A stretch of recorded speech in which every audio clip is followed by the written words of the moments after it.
Okay, as we come into the book and look portion of this lesson, um, we've got a series of questions here to ask and some more scriptures to go over as we really dig into this topic. And the first question is, what was Jesus feeling and experiencing on the cross as shown in the scriptures above? The ones that we just read. Well, the answer that we have in the lesson is he was experiencing being forsaken by God, which is 100% right. He was experiencing being forsaken by God. But I want you with your students to kind of flesh that out a little bit. Because you can say Jesus was being forsaken by God, but what does that mean? I mean, what does it mean to be forsaken?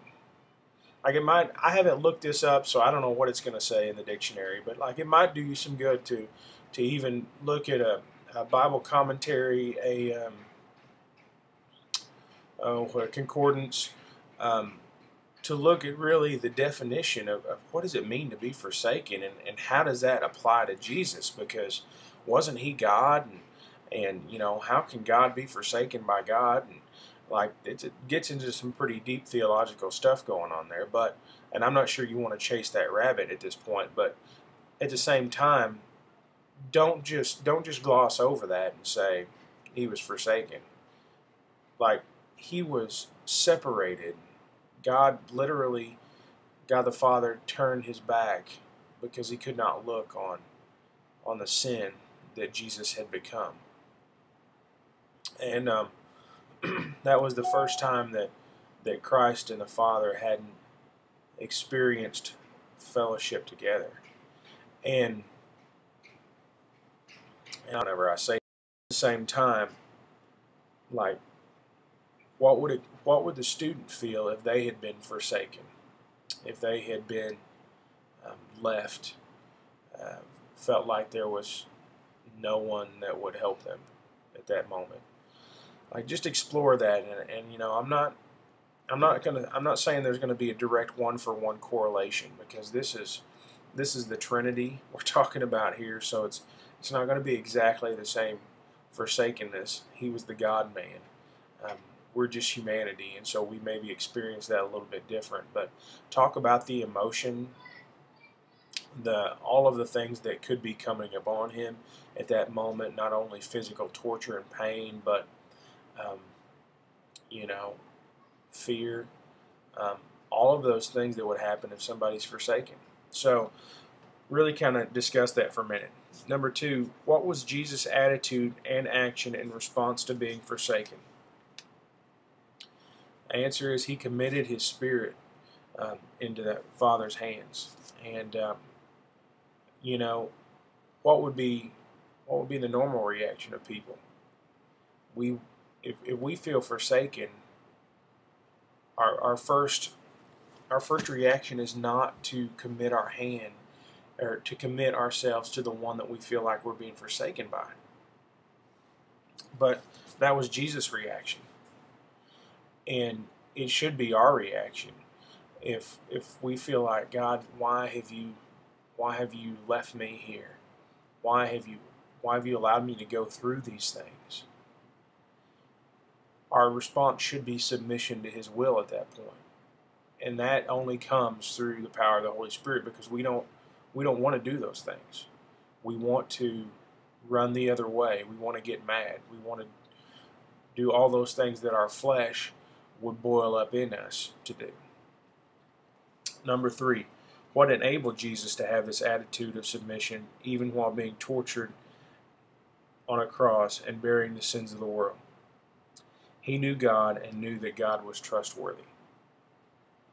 See, that's where we get into trouble sometimes, is because we don't think God is trustworthy.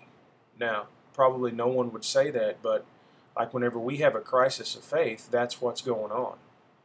Are we going to believe, are we going to trust God that what he said in his word is going to come to pass, that what he has promised us will come true, or are we not? And so Jesus understood who God was. If we understand who God is and his character and the fact that His promises are always going to ring true, then we don't have to doubt whenever we go through hard times, whenever we go through suffering. Number 4, can you think of some scriptures Jesus was probably quoting and depending on while He was suffering on the cross? Let's just go through these together. Psalm 16. Should already have this ready, but I don't. So Psalm 16.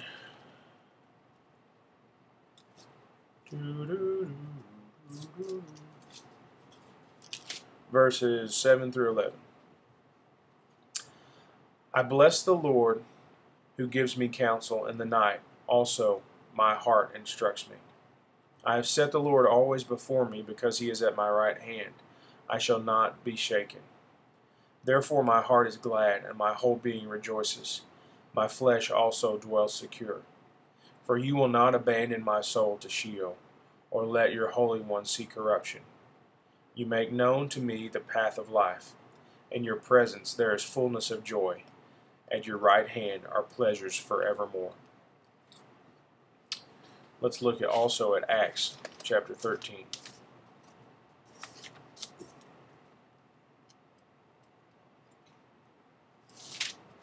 Now, obviously, these are not, that one maybe Jesus could be thinking of, but at the same time, obviously, He's not thinking of this Acts passage, because this happens at a later time. But Acts 13, 36 and 37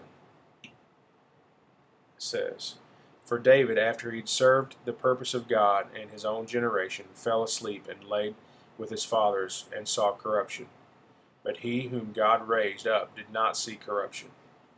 So, do you see the fulfillment of God's promises here?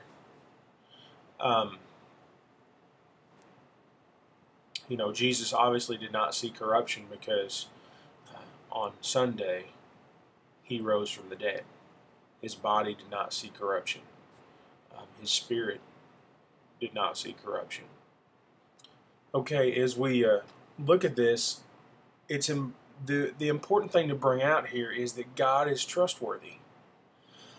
And that is the thing that we often lack, is the fact that we don't often believe the promises of God. Now, obviously, you have to know the promises of God before you can put your faith in them, but we know the character of God, that He is trustworthy, and that we do not have to doubt what He says He will do. And this is a great example. He said, I will not let my Holy One see corruption. And even though in the midst of that, we could look and say, how can you say He didn't see corruption whenever He was beaten and bruised and beyond recognition? How can you say He didn't see corruption, but He was not left. He was not abandoned to death. God raised Him from the dead, and we can see the fulfillment of God's promises there. So even whenever it looks the darkest, God's going to come through for us. God came through for Jesus, and God comes through for us if we will know His promises, put our faith and trust in His promises.